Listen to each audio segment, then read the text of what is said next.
The day my grandfather died, I thought I had lost the only person who had ever truly believed in me. Then, 3 days later, a lawyer handed me a sealed envelope containing a single sentence that shattered everything I thought I knew about my family. My name is Hannah Collins, and for most of my life, I was the invisible daughter. Whenever something wonderful happened to my older sister, Emily, my parents celebrated like the whole world needed to know about it. When she graduated from college, they rented a banquet hall and invited half the town. When she bought her first house, my father helped with the down payment. And my mother spent weeks decorating the guest rooms as if Emily had won the lottery. When I graduated with honors and accepted a teaching position at the local elementary school, my mother smiled politely and said, "That's nice, sweetheart. But have you thought about finding a career that actually pays well? Maybe it sounds dramatic to say I grew up in my sister's shadow, but at least a shadow proves someone notices you exist. Most of the time, I felt more like a ghost living inside someone else's family." At the funeral, hundreds of powerful people came to pay their respects. Politicians, business leaders, charity directors, men and women in expensive black suits lined up to talk about his generosity and brilliance. But I couldn't stop noticing something strange. Every time someone mentioned the upcoming reading of the will, Emily leaned over and whispered something to my father. I can't explain why, but she didn't seem sad to me. The more I watched the two of them, the more I felt like they were waiting for good news. 3 days later, our family gathered in the office of Grandpa's attorney, the lawyer, a quiet older woman named Margaret Ellis, whom I had met a few times over the years, greeted us politely before placing several thick folders on the conference table. "As you know," she began, "Mr. Richard Collins left very detailed instructions regarding the distribution of his estate." I noticed Emily sit up a little straighter. My father reached over and took my mother's hand. Honestly, I barely cared. I assumed Grandpa had donated most of his fortune to charities and scholarship funds, and I knew he had always planned to leave the business to his executives and legal trusts. The lawyer spent several minutes reading through documents, assigning gifts to charities, employees, and distant relatives. Then she suddenly stopped. "There is one final matter concerning Miss Hannah Collins." Every person in the room turned to look at me. Margaret picked up a sealed envelope with my name written across the front in my grandfather's unmistakable handwriting. "He instructed me to give this to you personally," she said, "and to ask you one question after you've read it." My hands were shaking as I opened the envelope. Inside was a single handwritten letter. "My dearest Hannah, if you're reading this, I'm gone. And I hope you know how proud I've always been of you. There is something I never told you, because I wanted to see what kind of person you would become without expecting rewards. For the last 6 years, I have instructed my office to send you a cashier's check for $7,000 on the first day of every month. It was never meant to make you rich. It was meant to make sure you never had to choose between paying bills and chasing your dreams. What I cannot understand is why you never deposited a single one." The room went completely silent. I looked up from the page, unable to understand what I had just read. "What is this?" I whispered. I watched Margaret slowly open a file in front of her.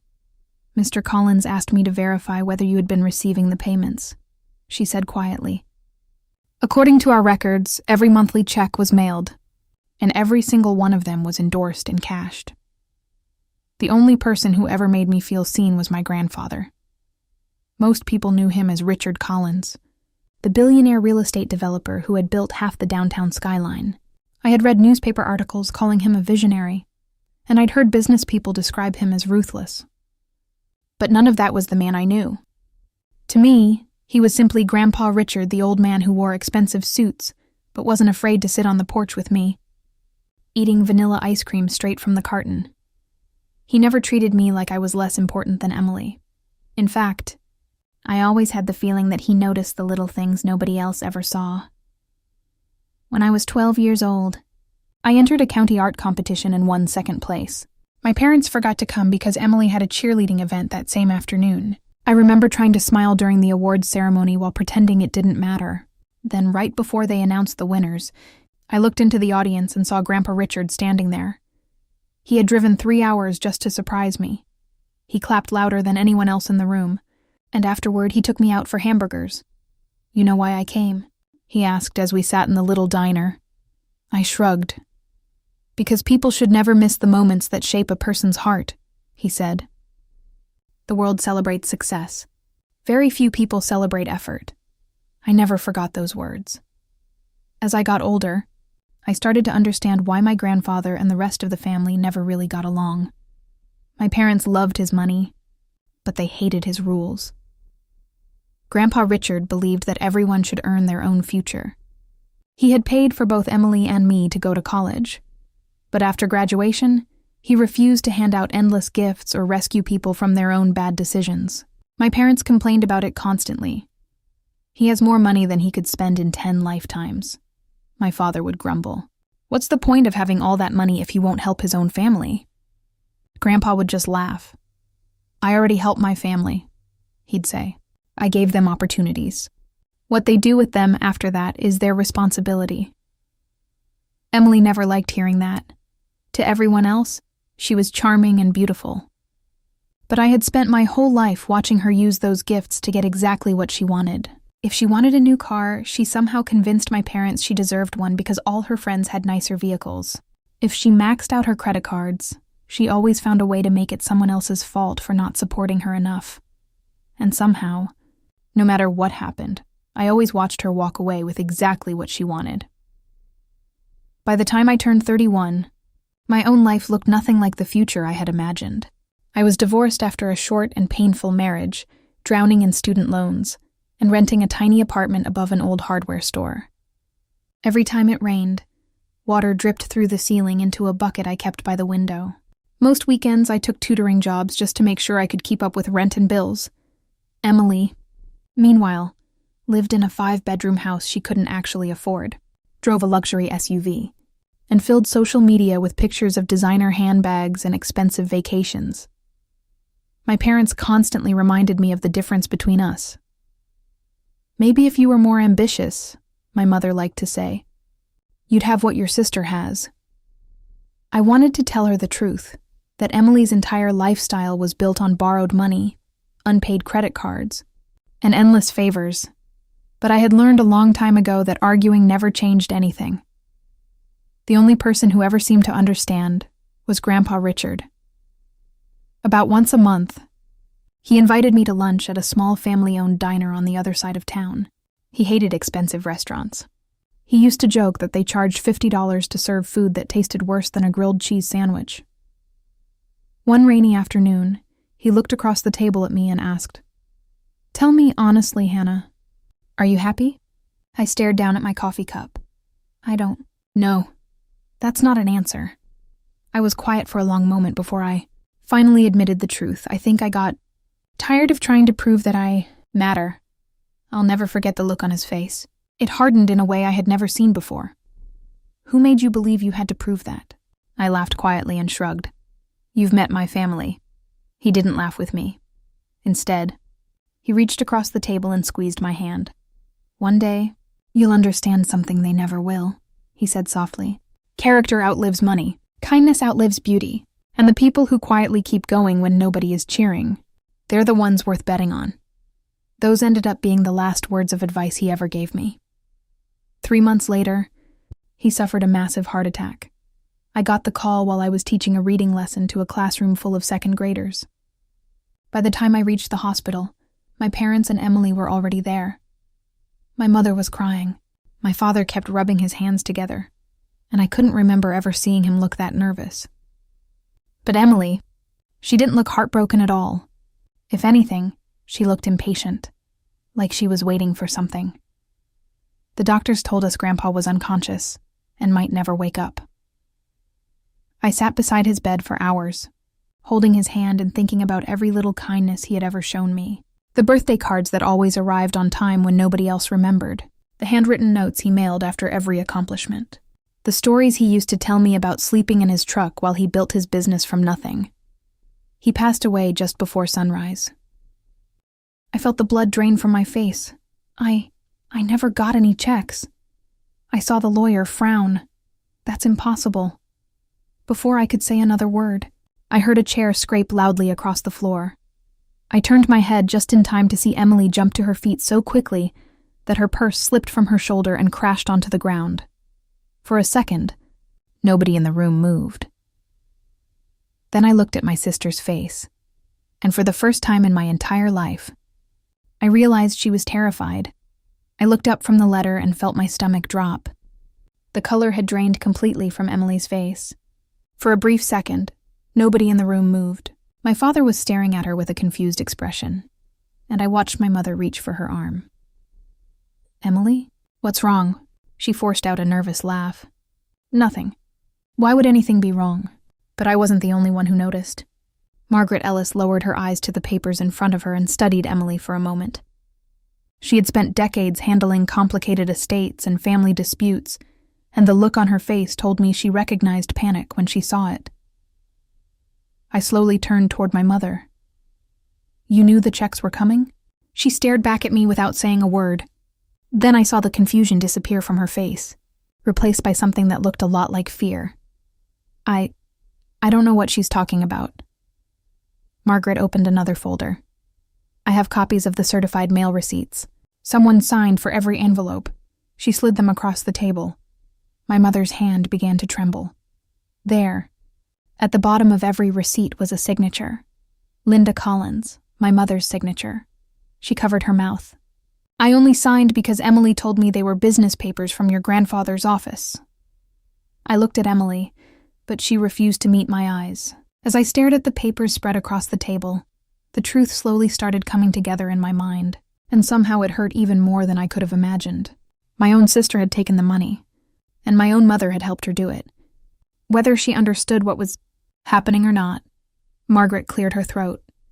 "There is one more. Instruction from Mr. Collins." She unlocked a small black case and removed a flash drive. He requested that, if Hannah denied receiving the payments, this recording be played in front of the entire family. Out of the corner of my eye, I saw Emily take a step backward. "No." Margaret looked up.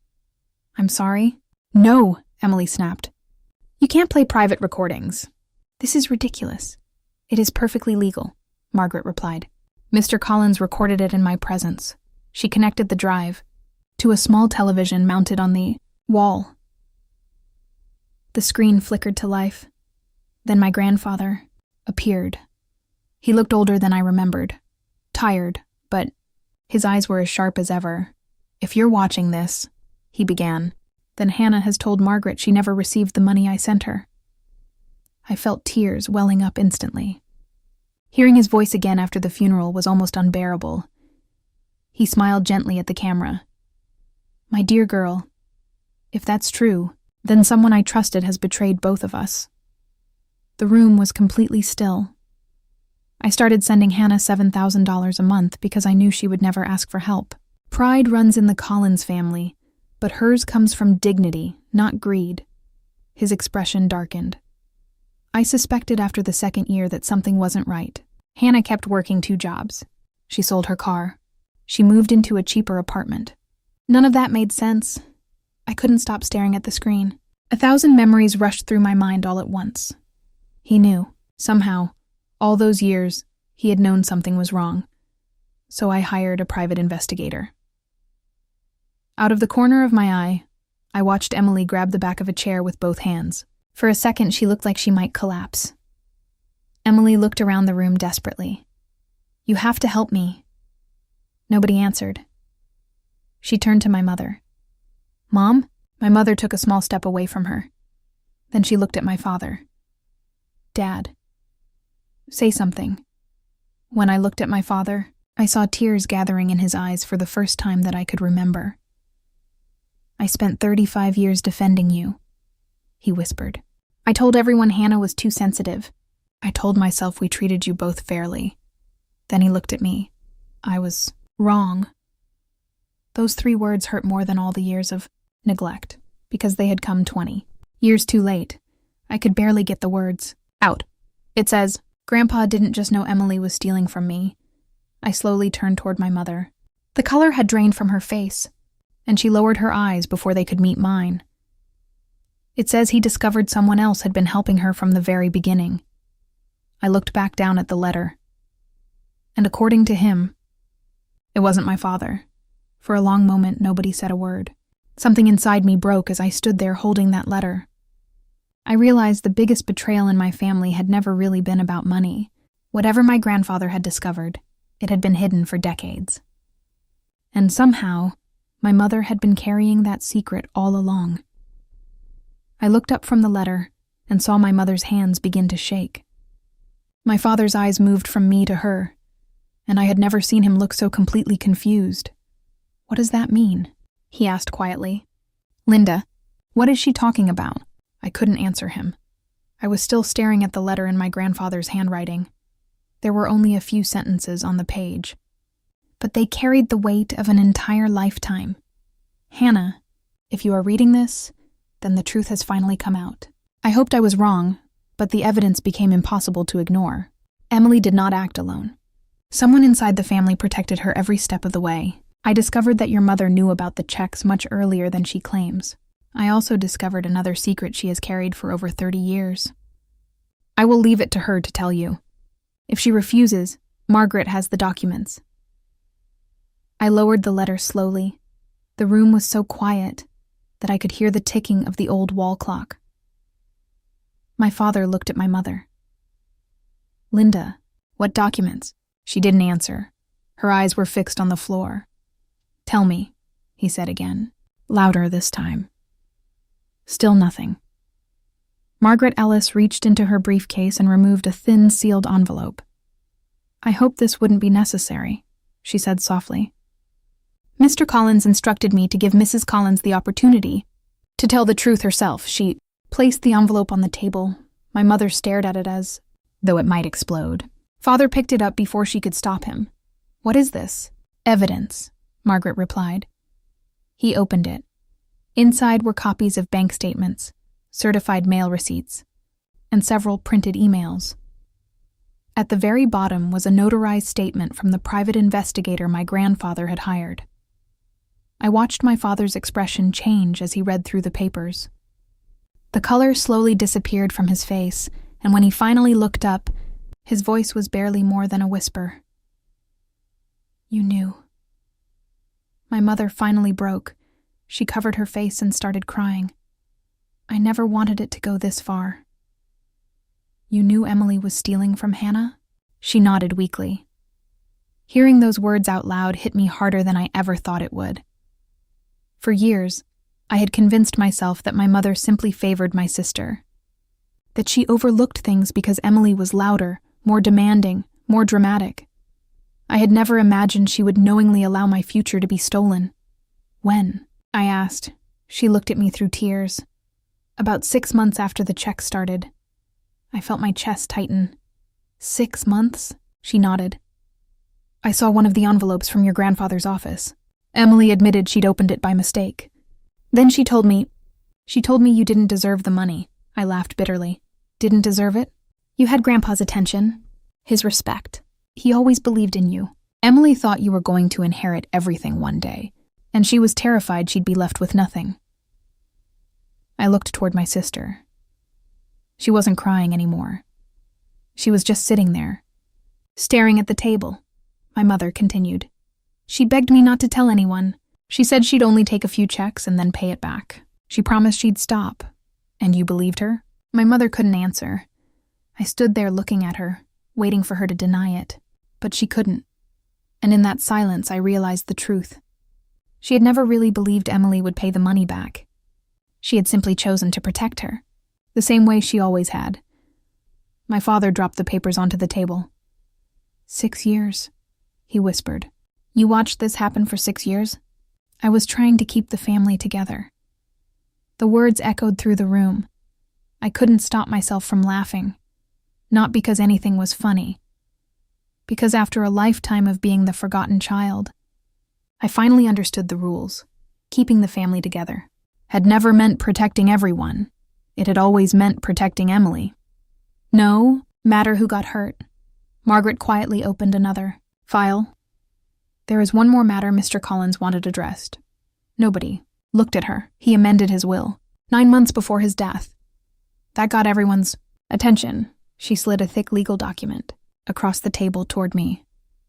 Your grandfather believed the stolen money should be restored to you. Since most of the original funds were spent, he created a separate trust. I frowned. A trust? She nodded. He transferred a portion of his personal investments into an account under your name. Out of the corner of my eye, I saw Emily lift her head so quickly that her chair almost scraped against the floor. How much? Margaret didn't even glance at her. The current value of the trust is approximately $8,400,000. The room went completely silent. My mother gasped. My father stumbled backward into his chair. Emily shot to her feet. What? Margaret continued calmly. Mr. Collins also left detailed instructions. The trust belongs solely to Hannah Collins. It cannot be challenged, divided, borrowed against, or claimed by any relative through inheritance or marriage. Emily looked at me in disbelief. No, that's impossible. It is legally binding. Her voice cracked. But Grandpa said family was everything. Margaret looked directly at her. He also wrote a personal note regarding that. She unfolded another sheet of paper and read, aloud, "Family is not defined by the people who share your blood. Family is defined by the people who protect your heart when they have the chance to break it." I couldn't hold back my tears anymore. It wasn't because of the money. It was because, for the first time in my life, I realized someone had seen everything I had spent years pretending. Didn't hurt. Emily suddenly walked around the table toward me. "Hannah, please," I looked at her. She reached for my hand. I was desperate. "I made mistakes, I whispered. "I can fix this. You stole 6 years of my life. I'll pay you back." "With what?" She didn't answer, because there was nothing left. The house was mortgaged. The luxury car was leased. The vacations, the jewelry, the designer clothes, they had all been bought with money that had been meant to give me a chance at a better future. My father stood up. "You should leave." Emily blinked. "Dad?" "You heard me." She looked at my mother. "Mom?"